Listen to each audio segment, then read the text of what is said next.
Let us look at exercise 1.5 in the textbook Mitzenmacher and Upfall, first edition. Okay, it's on page 17. Okay, what's the question? You have 10 dice. You roll these 10 dice and sum up all the numbers that come up on these 10 rolls.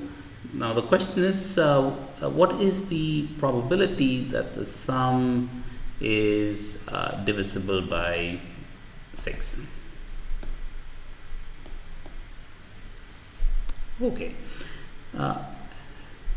It might be tricky to think about it as is, but let's try to apply the principle of deferred decisions.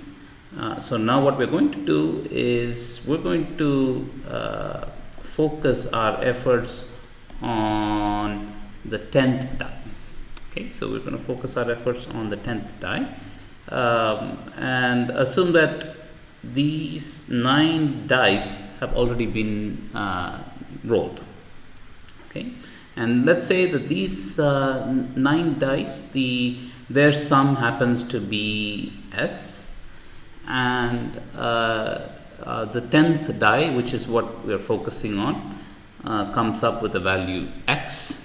So this question becomes, what is the probability that S plus X is divisible by 6?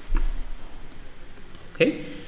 Well, this makes it a lot easier to think about, because whatever be the value of S, there is exactly one value of X that when added to S will make S plus X divisible by 6, and that's not difficult to see, because let's take an example. I mean, let's say S is S is equal to 37. So X can take the values from 1 through 6. So the only value of X for which S plus X is divisible by 6 is when X is 5, in which case S plus X will be 42, and that's the only value for which this divisibility happens. And of course, what is the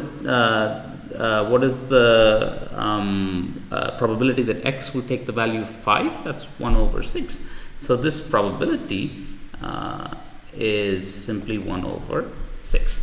So one thing we need to be careful about is when we formally write this up, we need to apply the law of total probability. And the law of total probability has to be applied over all possible values of S, because S can take a range of values. For every possible value of S, probability of S plus X being divisible by 6 is 1/6. So we need to carefully apply the law of total probability to actually arrive at this result. Okay, and that is what is expected of you in this exercise.